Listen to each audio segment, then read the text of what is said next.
Dear God, help us see the light. Give us hope, teach us wrong from right, so we don't have to hear their screams, and we can all just Alam niyo ba na may mga sagabal sa pagpapala na yan? May mga nakabarikada na ayaw ng demonyo na maranasan mo na pagpalain ka. Ayaw ng demonyo na ikaw ay makaranas ng mga himala sa Diyos at mga pagpapala sa Diyos. Ngayon, hanggang hindi natin natutuklasan yun, patuloy tayo mabubuhay doon sa unsatisfied life despite of being a Christian. Why?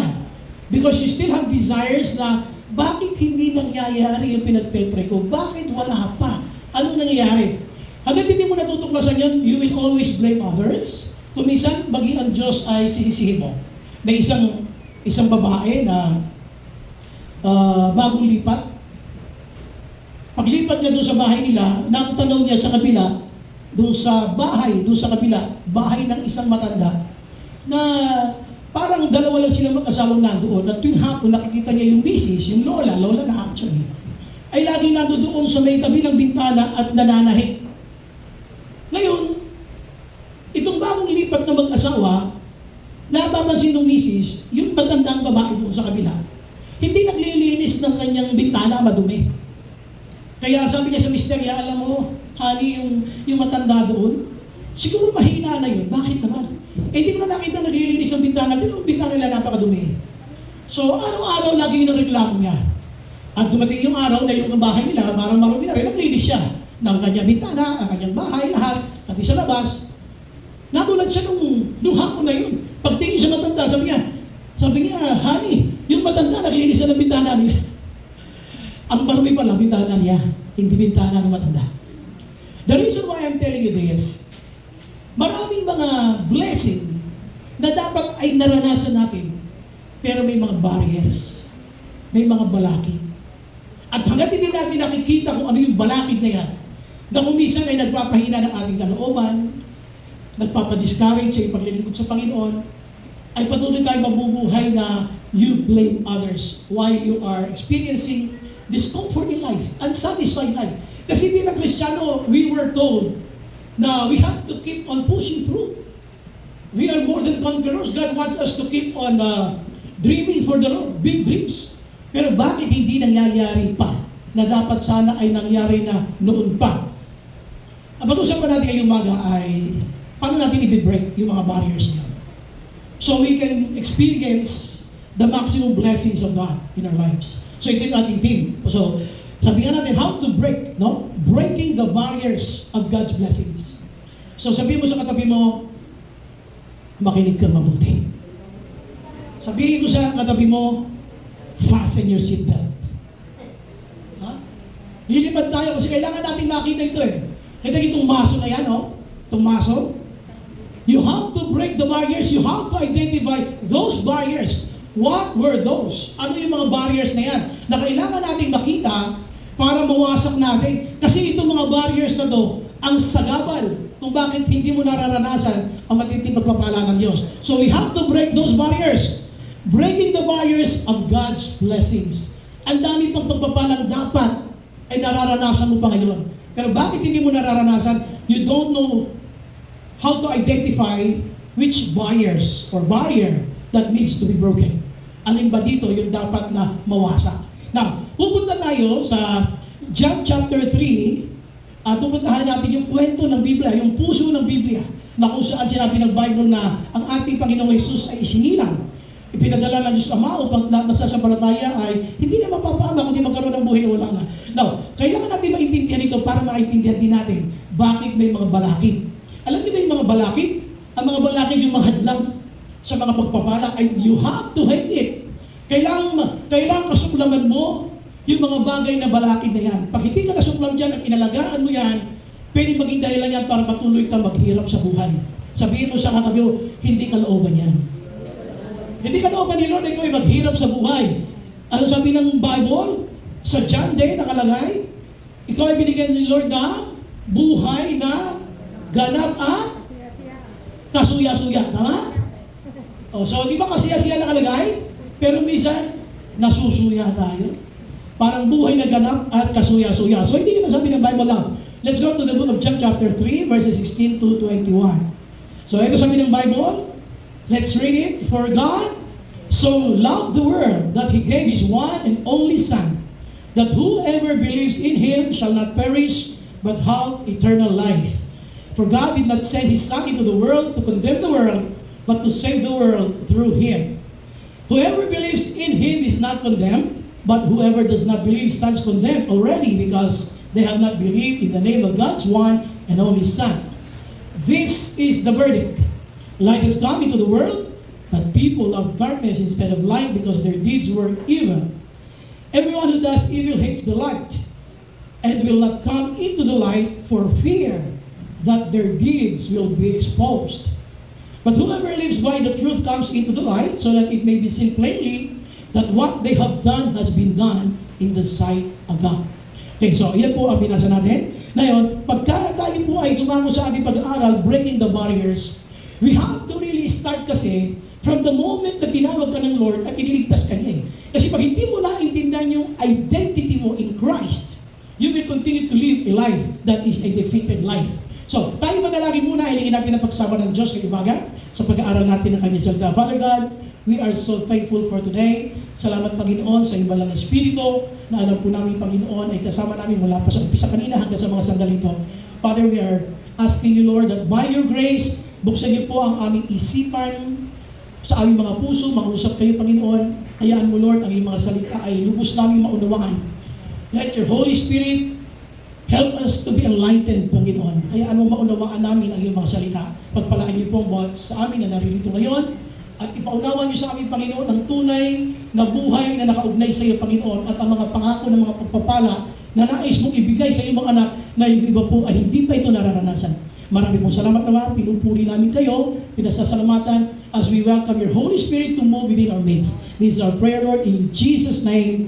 Amen and amen. Hindi palakpakan po natin si Lord. So, breaking the barriers. So, dito, pag-usapan natin, paano natin mawawasakin yung mga balakid, yung mga hadlang. Kasi, hanggang hindi mo naalaman kung ano yung mga balakid na yan, yung mga hadlang na yan, wala kang mawawasakin. Unless you are able to identify those barriers, you cannot break them.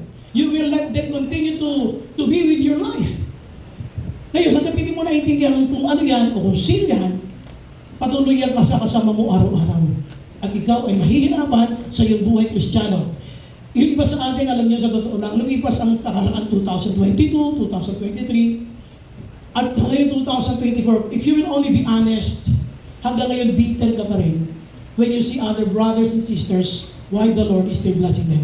Lord, bakit ganun? Sila pinagpapala mo, ba't ang buhay ko ganito ba rin? And that we cannot deny in the sight of the Lord because God knows our hearts. He sees our hearts. Alam niya yung ating mind. The book of Isaiah said, the book of Jeremiah said, He searches the mind. So alam niya yung isipan natin. Ngayon, ano ang dapat natin munang maintindihan? Okay, number one. Tayo sa number one. Tandaan niyo, ang book of John chapter 3 was a story about Nicodemus when he encountered Jesus Christ.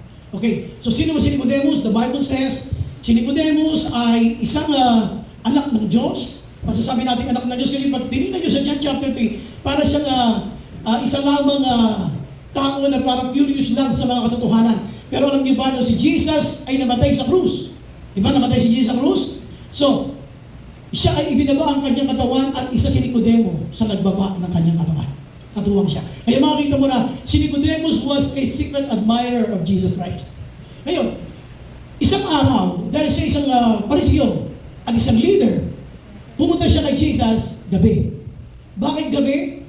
Gusto ko paalam sa inyo na yung itsura ng mga bahay nila at that time, sa Jewish culture, ay yung tinatawag nilang, kung nakakita na kayo ng sa chess, yung roof. Well, merong roof, di ba? Flat yung itaas yan. At sa gilid ay meron niya hanggan, papunta doon nagpapahinga si Jesus. Doon, habang siya nagpapahinga, pinuntahan siya ni Nicodemo. At nag-umpisa ang kanilang conversation. Bakit sa gabi nagpunta? Ayaw niyang malaman ng ibang mga taga-Sanhedrin, sabihin Sanhedrin, parang mga kasama niya sa kongreso, na kalpuan niya pariseo, na siya ay kumukonsulta kay Jesus. So, nung sila ay nag-usap na dito, pinaliwanag ni Jesus kung paano mabuborn again. So, hindi ito maintindihan ni Nicodemo.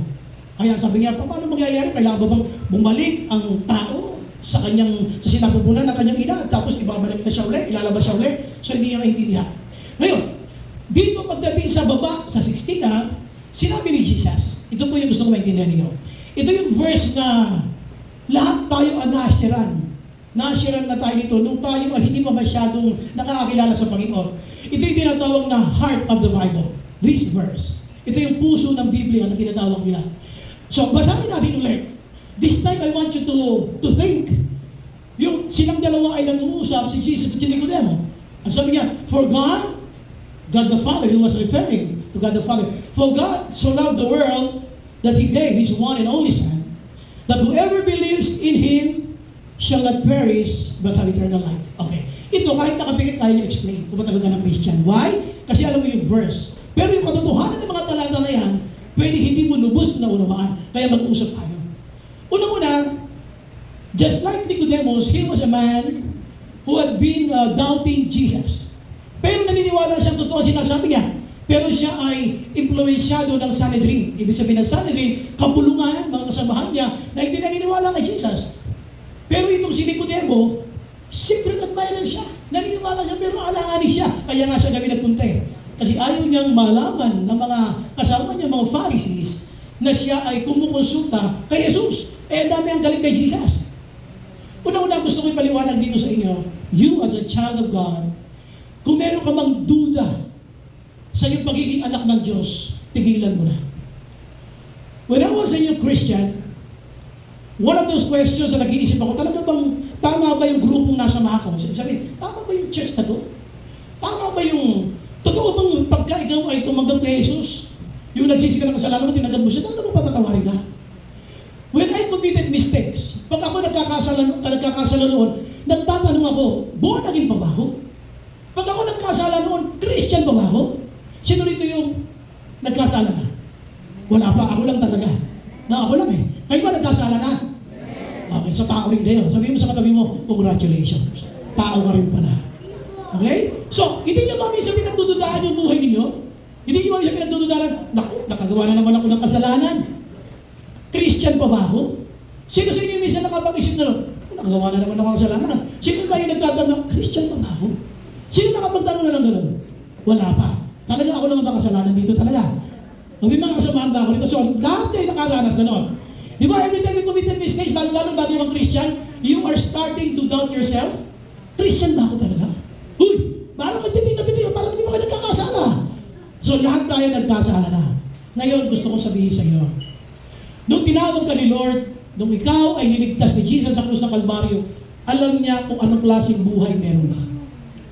God knows what He got when He got you. God knows what He got when He got you. Alam ni Lord kung anong klaseng tao ka nang makuha ka niya nung ikaw ay masilo na kanyang pag-ibig. Ang unang point dito na pangsira ng mga balakid na ginagawa ng kaaway upang hindi natin maranasan ang pagpapala ng Diyos, you have to accept that your salvation is a fact. Yung tinatawag natin factual. Ito yung number one. Tandaan mo, ikaw ay naging anak ng Diyos whether you like it or not because God saved you at the cross. Whether you know it or not, you are a child of God now the moment you accepted Him as your Lord and Savior. Factual yun. Binanggit yun ng Old Testament, pinagtibay ng New Testament, ibang mga tao nagsasabi sa panahon ng Biblia na ikaw ay anak ng Diyos. Uulitin mo, sabihin mo sa katabi mo, ikaw ay anak ng Diyos. Sa kabila naman sabi mo, ikaw ay anak ng Diyos. Kahit late ka, sabihin mo. Just kidding, ha? So, ikaw ay anak ng Diyos. Kahit marami tayo nagagawang kasalanan, ikaw ay nananatiling anak ng Diyos. Amen? It's a factual. Ngayon, gusto ko puntahan natin yung sinasabi dito ng Bible. Paano ginawa ni Lord yan? God the Father loved us so much. Parang ikaw, sinasabi mo, Lord, mahal kita. But tandaan nyo, love, the word love is an action word.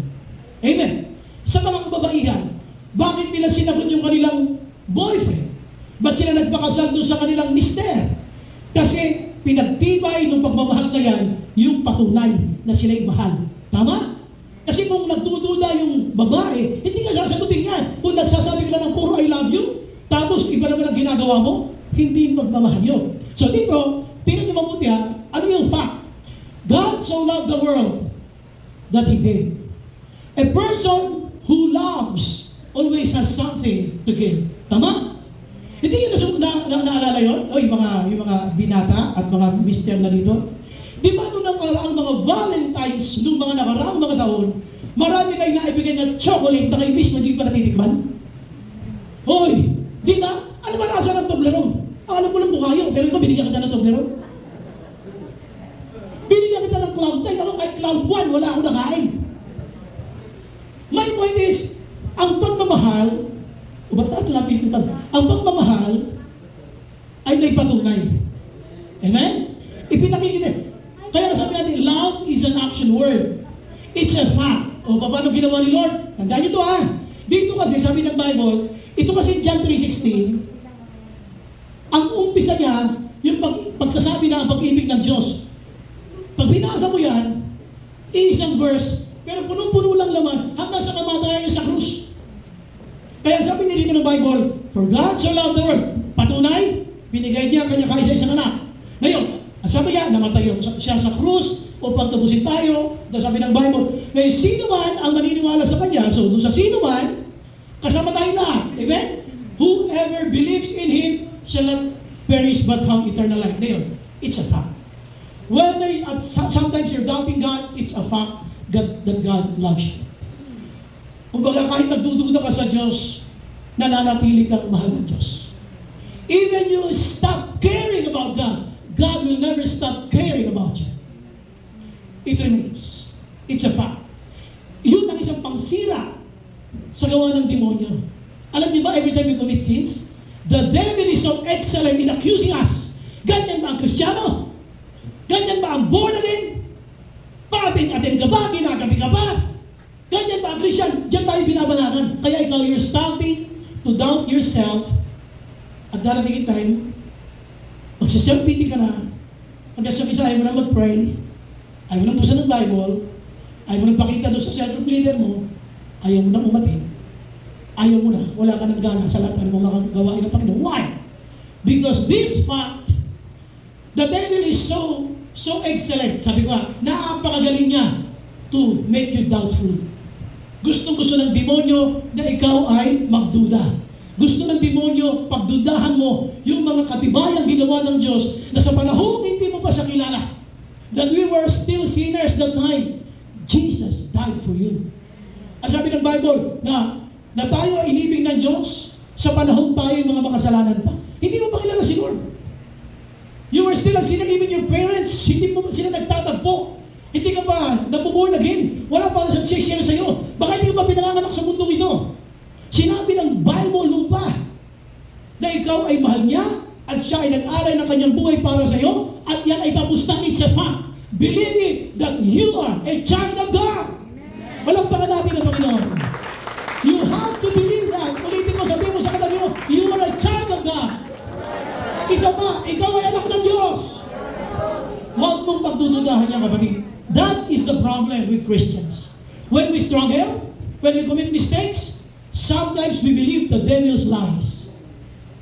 Why? Kasi nga, napapabayaan mo na ang iyong Christian life. Kasi the moment na magduda ka sa iyong identity in Christ, everything follows.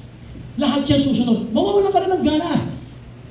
Lalo na ang demonyo. Kanina, nag-worship. Nagwala-kataas sa kamay mo. Papasok ang demonyo dyan. Dadaanan ka niya, pa-worship ka na. Alam ko yung ginawa mo noong isang araw.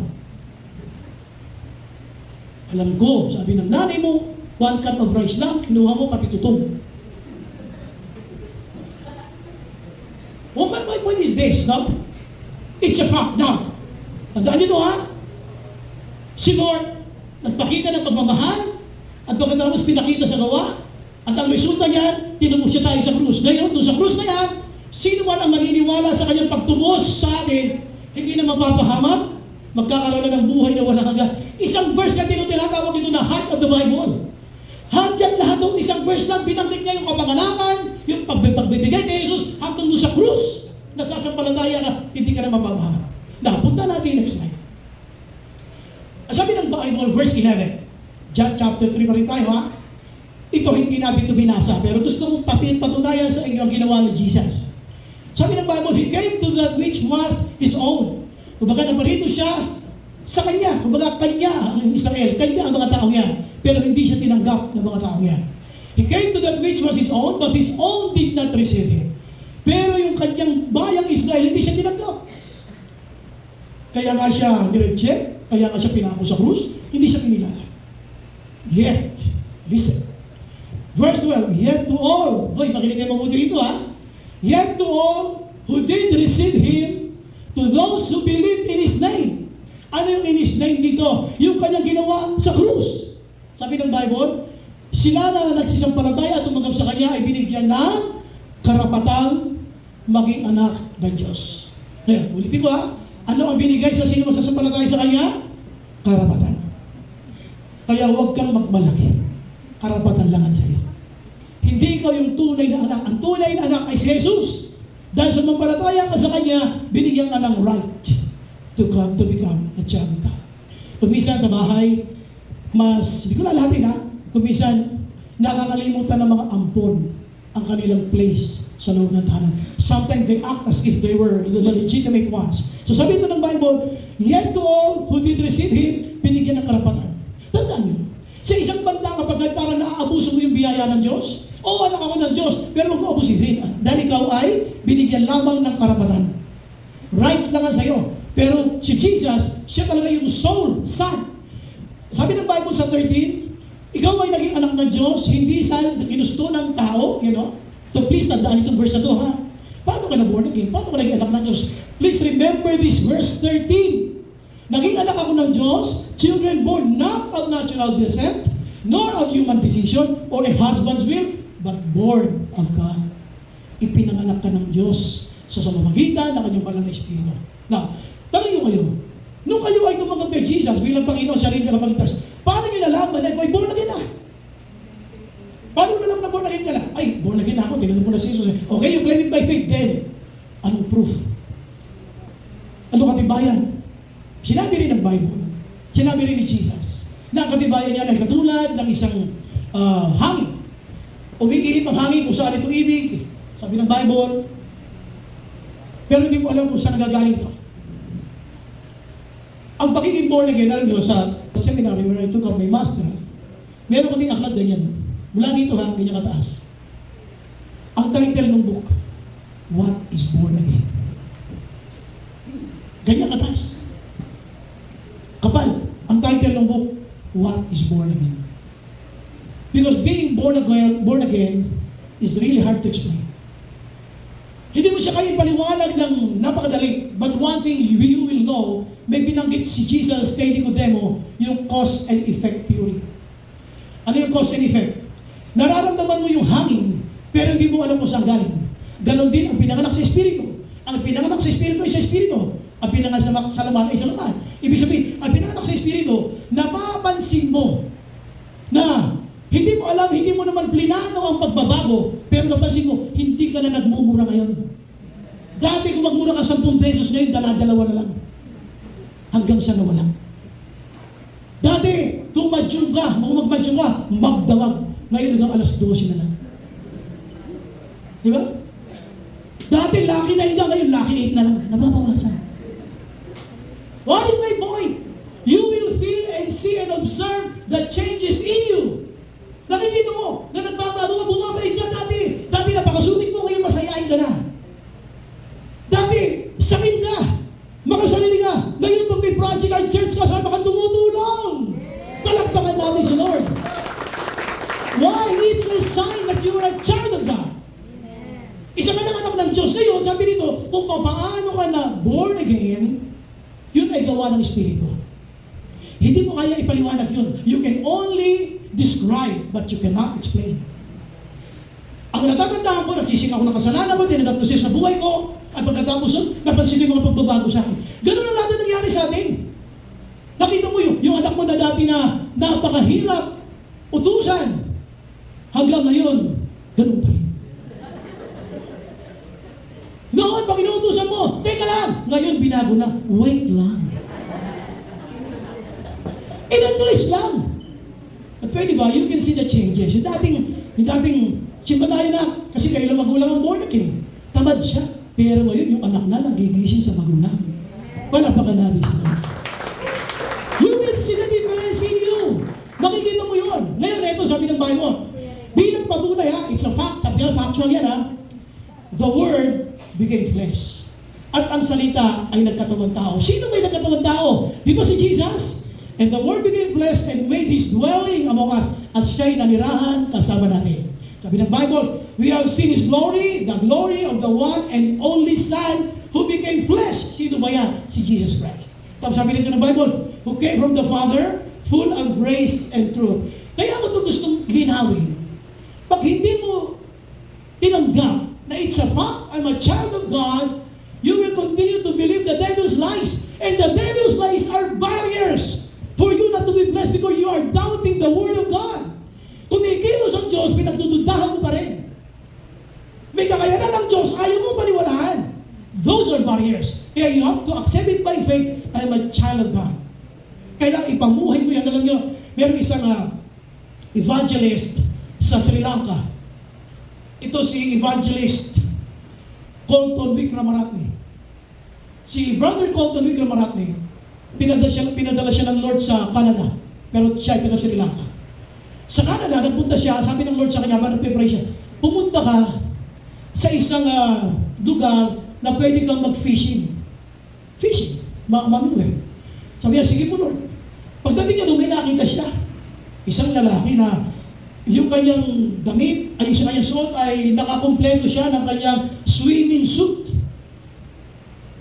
Pero siya, hindi siya tumabi. May kalayo siya ng bahagya.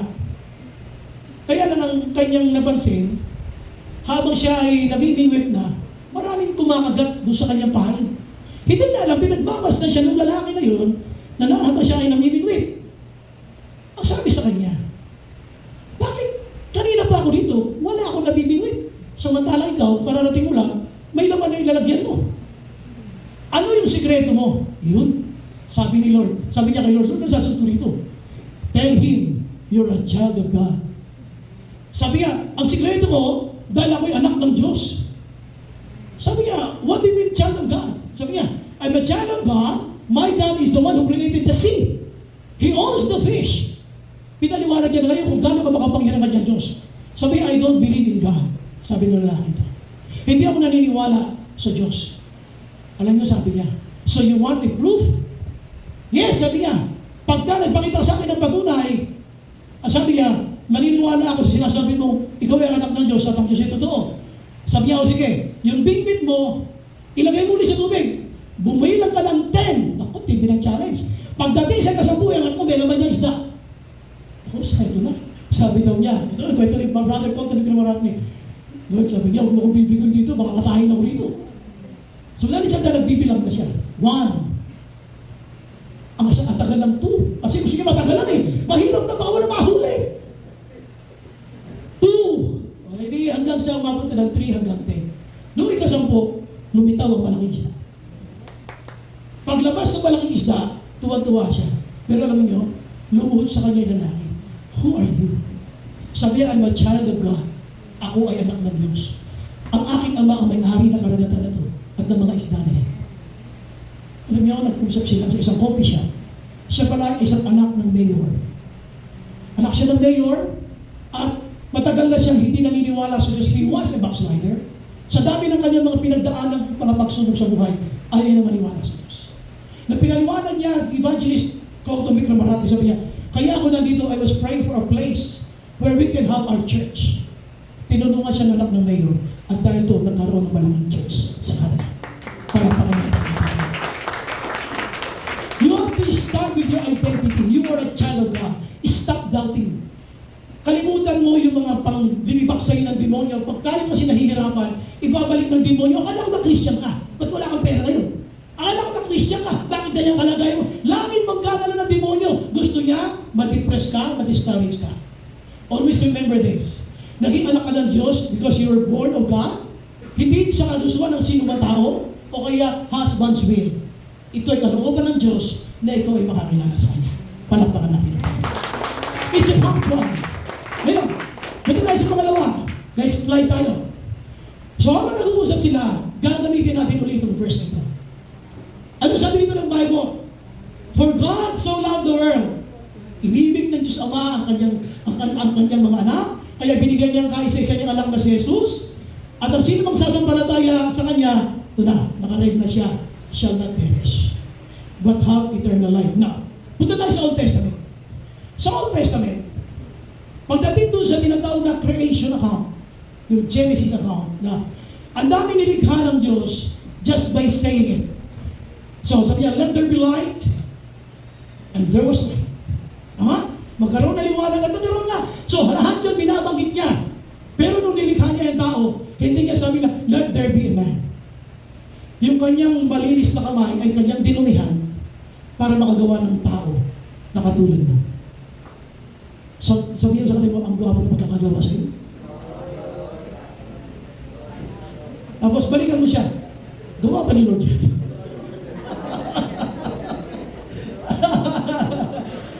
Ang gwapo na magkakagawa. Kaya alam nyo, si Mrs., lagi ako niloloko niya dahil sa kulay ko. Sabi niya, ako daw napabayaan ni Lord. Kasi meron daw kwento sa, di ba sa comics, di ba dati, sabi si Nakas at maganda, sabi niya, mapuputi sila eh. Ako daw, nung isinalan, nakakalimutan daw ako ni Lord. Kaya nung binalikan ako, ganito na lang kulay ko. Sabi daw ni Lord, pwede na itaya. Gano'n mga asal si Mami Rose, kaya ako yung binubuwisit ako dyan eh. Now, buti na hindi ka ng kwento ng Bible. Buti na hindi ka ng kwento ng Bible. Lalo na sa biology. Anong kwento sa akin sa biology? Ang biology nagsasabi na, kayo daw galing sa uloy. O, diba? Hindi talaga tayo mamayag. Ang ganda ng unggoy naman yan. Diba? Napakaganda ng unggoy naman yan. Kaya, huwag yung maniwala na kayo galing sa unggoy. Si Charles Darwin, yun na kanya sinasabi, you came from these monkeys. Now, ngayon kaya ko itong pupuntahan yung pangalawa. Hindi nga, dito sa pangalawa, sinasabi niya, nung sinabi niya, let there be light, and there was light. Na sinabi magkaroon ng liwanag ay nagkaroon. Alam niyo ba, pwede naman sana, quote-unquote pwede naman sana, na sabihin niya na, maligtas ang sangkatauhan. Pwede naman gano'n eh. Pwede naman yung bigtas kasi nakakagawa naman siya ng himala just by saying it. Let there be light. Magkaroon ng liwanag at nagkaroon na. Pero sa kaligtasan ng tao, sana, quote-unquote, pwede naman sana na sinabi niya na, maligtas kayong lahat na sangkatauhan. Pero hindi. He gave His one and only Son. Your Savior died just for you to be saved.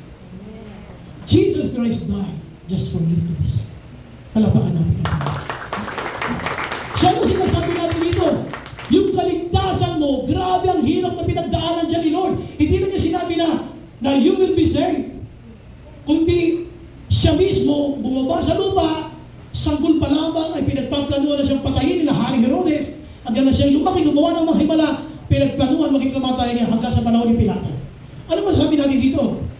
Yung salvation mo was actual. Ito yung number 2. Hindi lang ito factual, it was actual. Talagang binigay niya si Jesus.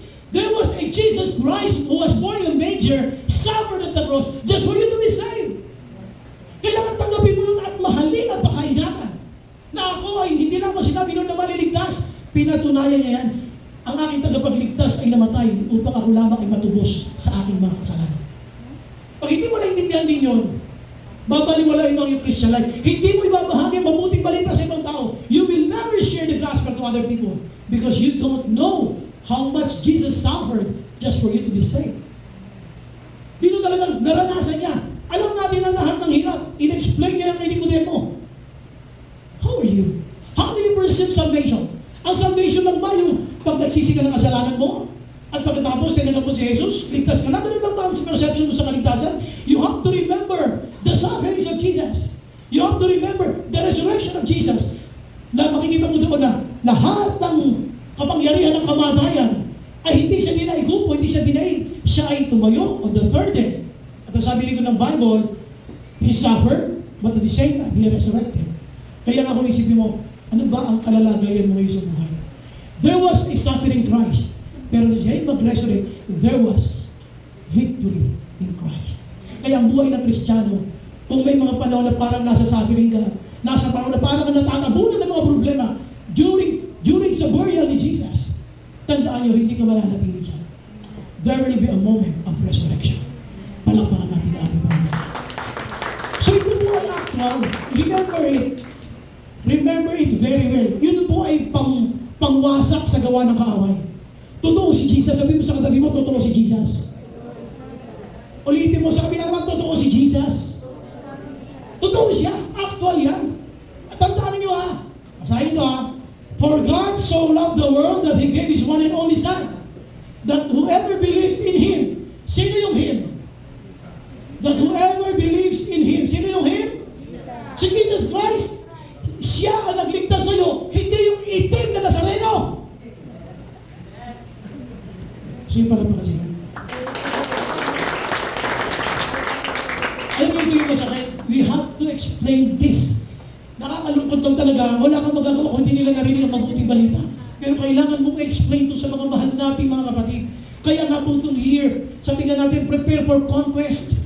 There are people who are still worshiping that kind of idols, but God is not happy with that. Kailangan mo silang paliwanagan. Kahit anong kulay pa yan. Wala kayong mababasa na kailangan sambahin ng ganito mga uri ng mga images. So dito, punta tayo sa next slide. Sabi niya kay Nicodemus, na nag-uusap sila. Kasi hindi mo matanggap ni Nicodemo eh. Hindi mo matanggap na ikaw ay kailangan ipanganak na muli. You should not be surprised, sabi ni Jesus, at by saying, you must be born again. Kaya pagiging born again, hindi uso-uso lang. Ay, yung classmate ko, umaatin din ako. Ay, yung katropa ko, umaatin din ako. Ay, tinanggap niya si Lord daw. Aatin ako, at tatanggapin ko din si Lord. Hindi siya uso-uso. This is a personal relationship with the Lord.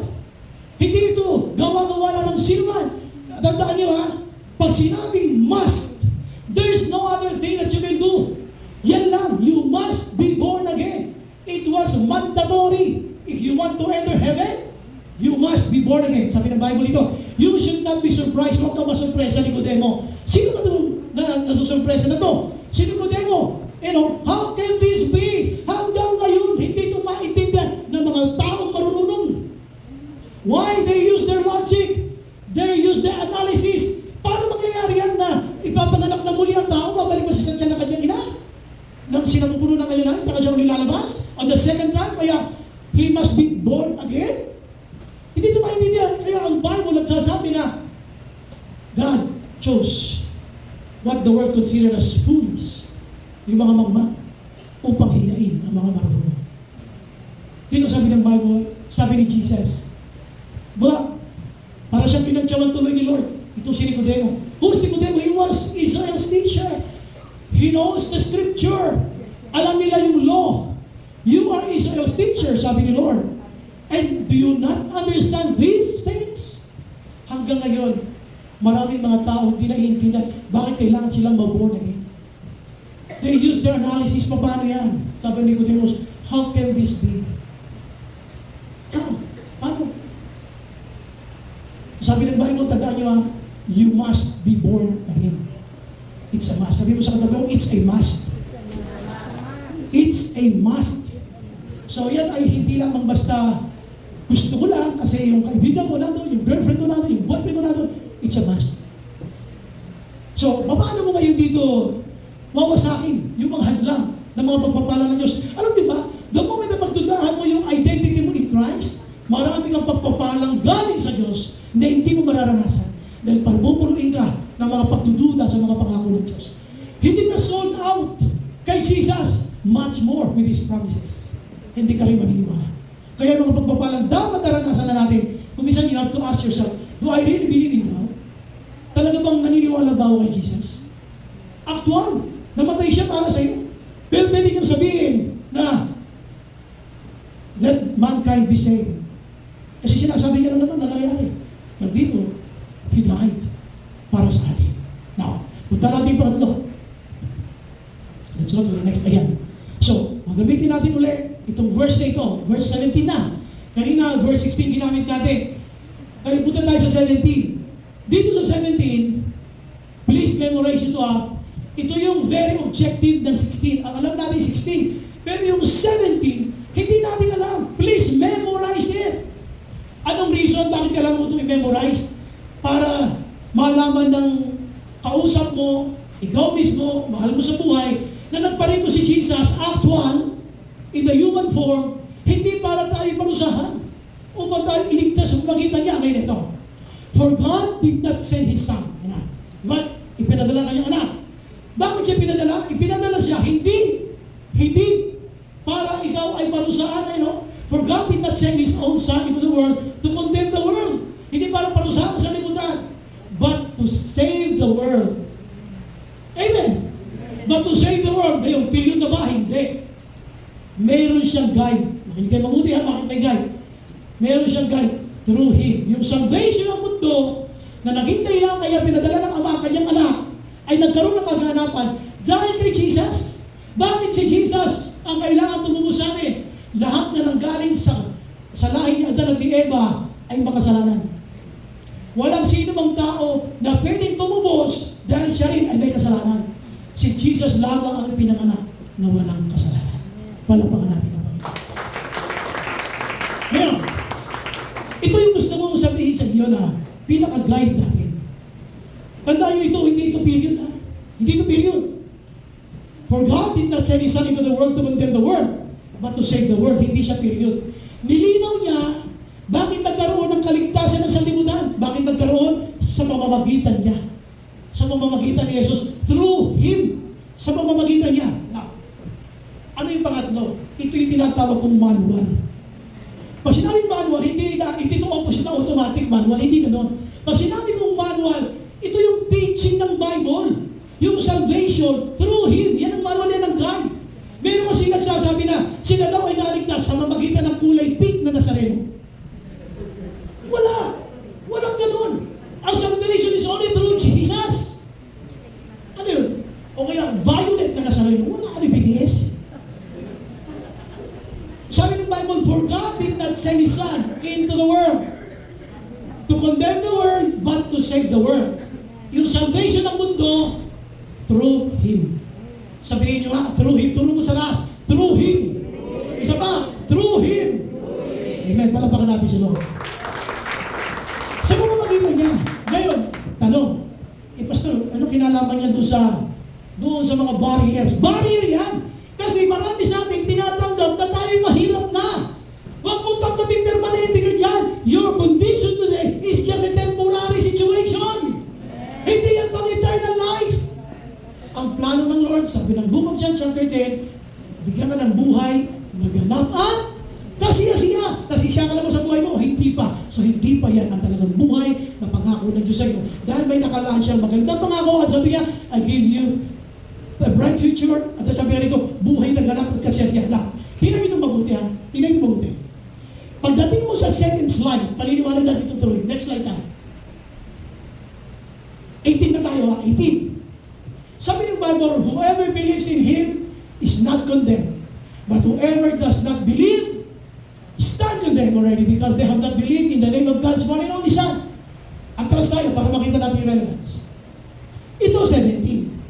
Sa 16 nakalagay, gayon na lamang ang, sundan nyo ba? Sabayan nyo, 1, 2, 3, gayon na lamang ang pag-ibig ng Diyos sa sanlibutan. Kaya, binigay niya ang kanyang bugtong na anak upang ang sino mang sumampalataya sa Kanya ay hindi mapahanga, kundi magkaroon ng buhay na walang palapakan na lang si Lord Philippines. Yes! So alam natin yun. Ngayon ito yung 70. Hey, may bakit ko. Seryoso.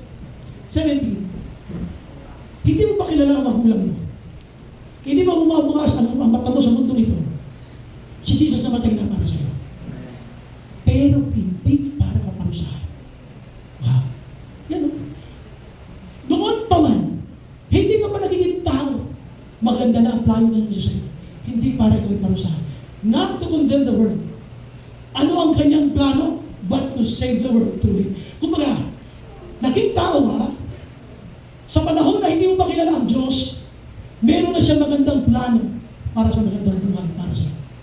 Ang plano niya, hindi ka parusahan. Kundi bibigyan kanya ng buhay ng lahat. Hindi mo ba siya kilala? Pinagplanuhan ka lang ng Diyos ng maganda. Kaya kung mapasin mo, anong Diyos ito? Anong klaseng Diyos ito? Nung panahon hindi ko pa siya kilala, wala pala siyang plano ako'y parusahan. Anong inihanda niya? Ang pagliligtas para sa iyo at magkaroon ng buhay na kasiyasiya. Kaya mapapasin mo, wala ka pa sa mundo. May plano na si Lord sa iyo na maganda. Kapag ikaw mo sa mundo, huwag mong tanggapin na ang buhay mo ay masalimuot, magulo at mahirap. Dahil si Lord, bago mo lumitaw sa mundo, ang plano niya ay magandang buhay para sa iyo. Palapakan natin. God did not send His Son into the world to condemn the world. Hindi para kaparusahan. Ang plano ng Diyos hindi ka para parusahan o bigyan ka ng kahirapan. Ang plano ng Diyos sa iyo ay magandang buhay. Buhay na ganap at kasila-sila.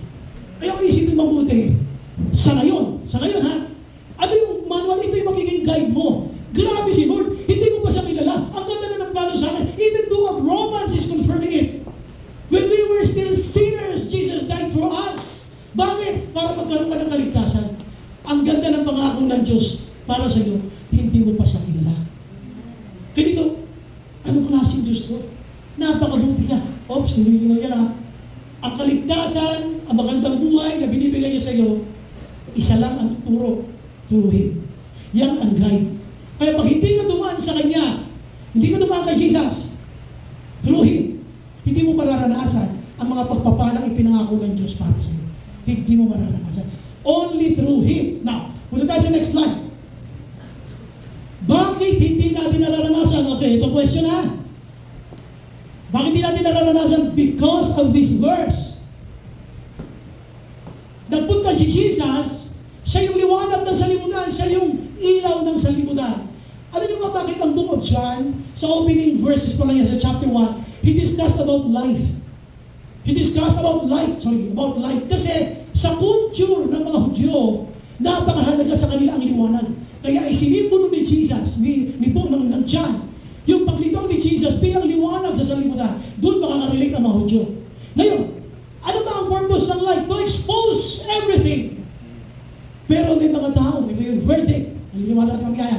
Sabi niya, whoever believes in Him is not condemned. Pag sumampalataya ka sa Kanya, hindi ka na mapapama, ha?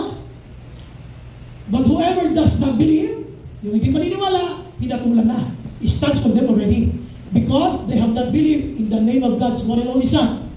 This is the verdict. Okay. What is a verdict? Ang verdict, ito yung last judgment ng jury o ng judge. Halimbawa, kinasuhan ka.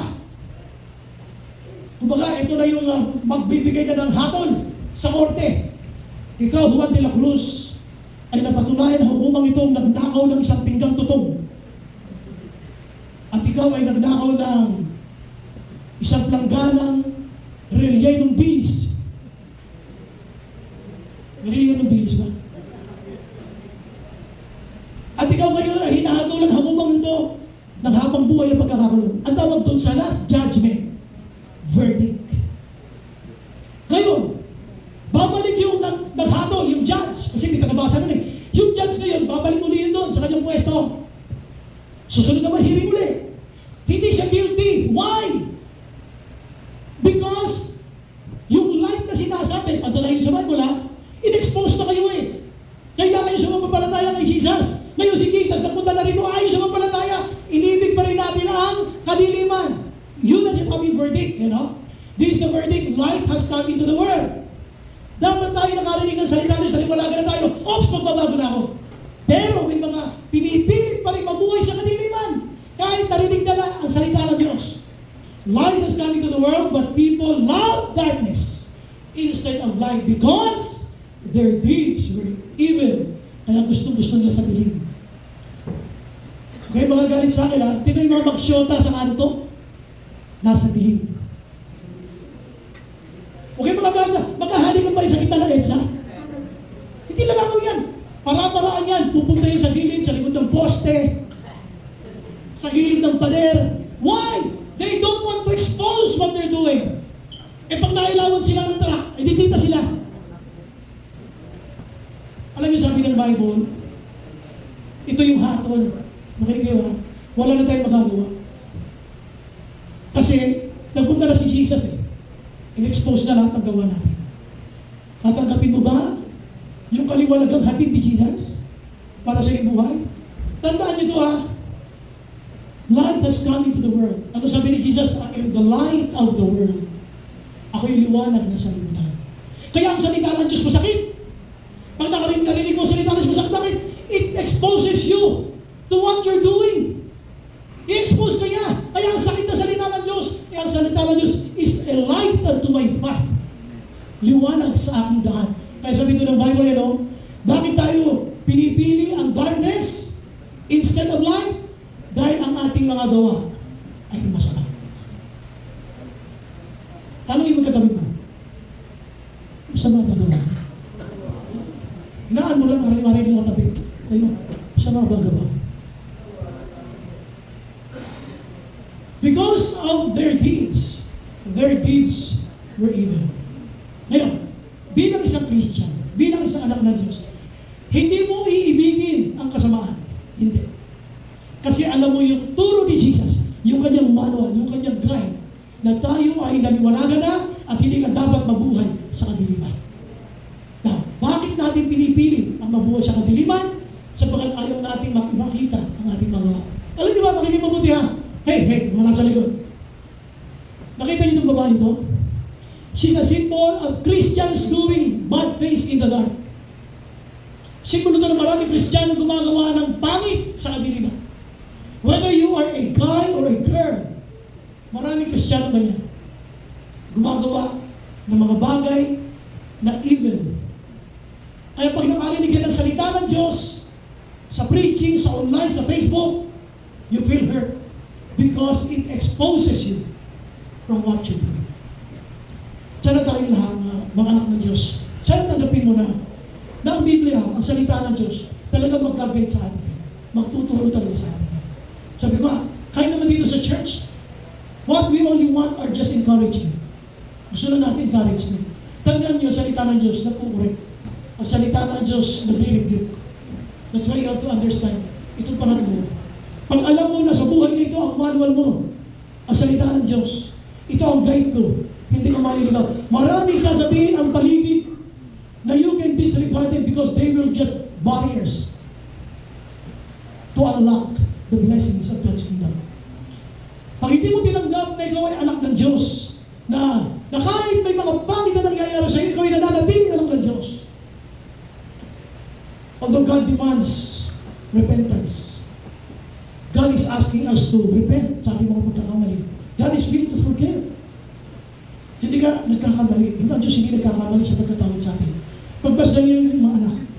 May mga anak na mabait. May mga anak na pasaway. Amen ba? Yung anak na pasaway, tumisan ayaw niya lumapit kay tatay, kay nanay, kasi alam niya meron siya ginawang mali. Pero kahit paggawa ng mali yan, nananatiling anak niya ng kanyang mga magulang. Kahit ano nagawa mo mali, ugali na kayo. Hindi nagbabago ang pagtutubos niyo sa iyo. Ikaw ay nananatiling anak ng Diyos. Huwag mo pagdudahin, alam niyo, ito kasi ang masakit na karanasan ng maraming Christians. Because we are choosing to do these deeds which are evil, kaya ka nagdududa sa katatagan. Kristiyano ba ba ako? Bakit patuloy ko itong ginagawa? Yung paggawa ng mali at kasalanan. Kristiyano ba ako talaga? You're questioning yourself. Kinu-question mo, ito yung masakit sa maraming Kristiyano ngayon. We love darkness instead of light. Pansinin nyo, kahit mga tao ngayon, kung tayo kapit-bahay nyo, ang hirap ayayin sa Bible study, pero maglatag ka ng isang lamesa, maglatag ka ng card at bingguhan, puno. Ayayin mo sa Bible study, ayaw. At kung sinabi mo, hindi, pero tayo magtutong eats tayo. Puno agad. We love darkness instead of light. Hindi naman siya, ang dami Kristiyano nag-i-struggle dito. Sana mo unamaan niyo mabuti na you as a child of God, you should stop choosing the deeds of evil or evil deeds. Ito mga gawa ng masama. Dapat ikaw na naliwanagan, you should live like living in a day, sabi ng Thessalonians. Dapat bilang naliwanagan, dapat namumuhay ka kasama mo yung mga namumuhay sa araw. Hindi ka takot sa dilim. Tanongin mo ka tayo, takot ka ba sa dilim? Tanongin, ba't nagpapasama ka sa CR? O di ba, anak ko, di ka takot sa dilim, ba't nagpapasama ka sa CR? May kilala akong ganyan eh. CR na pala eh, hindi kumigil mo, walang antay na kasama. Hindi masasabog yung pantog. Hindi pa talaga mag-aaya.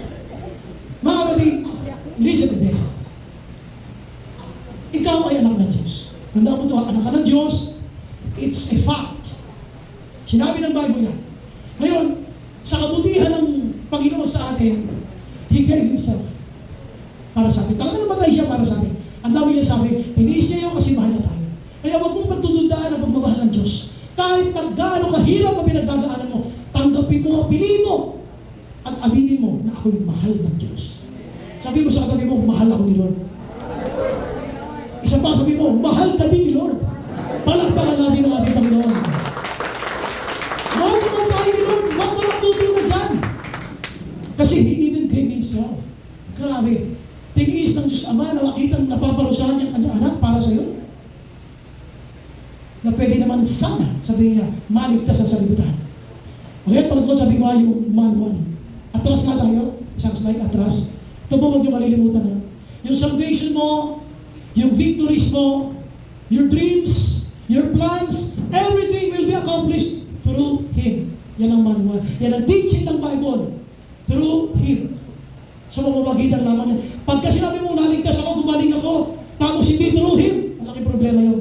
Hindi mo mararanasan ulit ang iyong mga pagpapala ng galing sa Diyos. Why?